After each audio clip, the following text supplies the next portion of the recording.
Bonjour à tous, j'ai le plaisir de vous retrouver chaque semaine pour partager une petite astuce, un tip, de quoi nourrir votre réflexion quant à votre avenir professionnel. Alors aujourd'hui on s'attaque à un piège dans lequel on tombe tous au moins une fois dans notre vie, c'est croire que notre travail, notre emploi peut tout. Et en conséquence, ne traiter que la brique travail, là où il faudrait questionner toute la mosaïque de notre vie. Alors la logique, on la comprend aisément. Si on a un problème au travail, ça paraît tout à fait naturel d'aller chercher une solution au travail. Par exemple, vous avez un problème avec un manager, avec votre équipe, ou alors vous êtes en surcharge de travail, ou à l'inverse, vous vous ennuyez dans votre poste.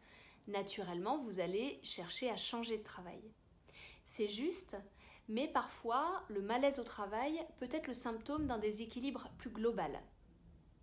Alors c'est comme ça que j'ai vu beaucoup de mes coachés ne me parler que de leur travail et pensant qu'on ne parlerait que de ça du début à la fin. Et puis assez rapidement, ils se sont rendus compte que la frontière qu'ils dressaient entre leur vie privée et leur vie professionnelle, elle était assez artificielle. La brique travail, elle est fondamentale, mais elle n'est qu'une brique parmi une série d'autres briques qui constituent la mosaïque de notre vie.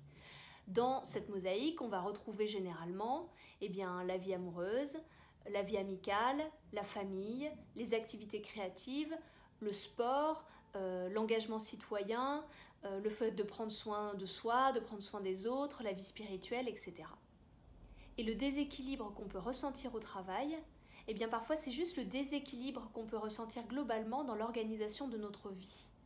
Et donc, travailler sa mosaïque, ça veut dire prendre chacune de ces briques et se demander à quel point c'est important pour moi, à quel point ça me procure du plaisir ou de la fierté, et aujourd'hui, quel temps et quelle énergie j'alloue à cette brique. Alors le diagnostic peut être très cruel quand on se rend compte que des choses fondamentales pour nous, je sais pas moi, le fait de danser, de faire de la musique ou d'être engagé dans une cause humanitaire, c'est fondamental et pourtant on y consacre au maximum 2 jours par an. C'est difficile à entendre et difficile à voir, mais quand c'est fait, au moins, on sait ce qu'il y a à travailler pour se sentir mieux demain. Et donc réinventer sa vie professionnelle, parfois ça suggère de réinventer sa vie un peu plus généralement, sa vie dans son ensemble. Alors il y a des cas un peu récurrents où je remarque que ce travail en mosaïque s'avère vraiment utile. Par exemple, quand j'ai des coachés qui me disent vouloir utiliser davantage leur créativité dans leur travail. Parfois ils arrivent à la conclusion que ce n'est pas au travail qu'ils doivent être plus créatifs, c'est dans leur vie en général. Et du coup, en s'investissant davantage dans des activités créatives hors du travail, ils arrivent à vivre très sereinement dans leur poste qui est, j'allais dire, pas ou peu créatif. Un autre exemple, ce sont des personnes qui me disent j'ai l'impression de ne pas être assez altruiste dans mon activité professionnelle et donc j'aimerais trouver une activité qui me le permette. Et au final me disent j'ai décidé de m'engager 2 soirées par semaine dans telle association et ce besoin d'avoir une activité pro-altruiste ou engagée, elle disparaît naturellement. Un autre exemple, c'est ceux qui me disent je voudrais vivre ma passion. Là aussi, ils passent toujours par un moment où ils essaient de concilier travail et passion, jusqu'à un point où ils me disent en fait, j'ai pas envie de vivre ma passion au travail. En revanche, j'ai envie de réinvestir ma passion, par exemple la photographie. Je reprends des cours ou je rejoins un club, etc. Et au travail, je n'attends plus ça. Ce n'est plus au travail que je demande ça.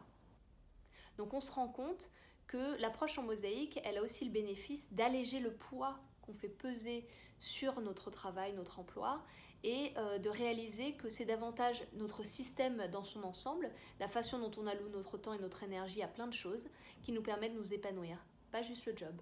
Si vous voulez découvrir d'autres conseils, événements, inspirations en lien avec la transition professionnelle, abonnez-vous à notre newsletter. Les Banana News, c'est tous les lundis. Pour ça, allez sur notre site www.bananamethod.com.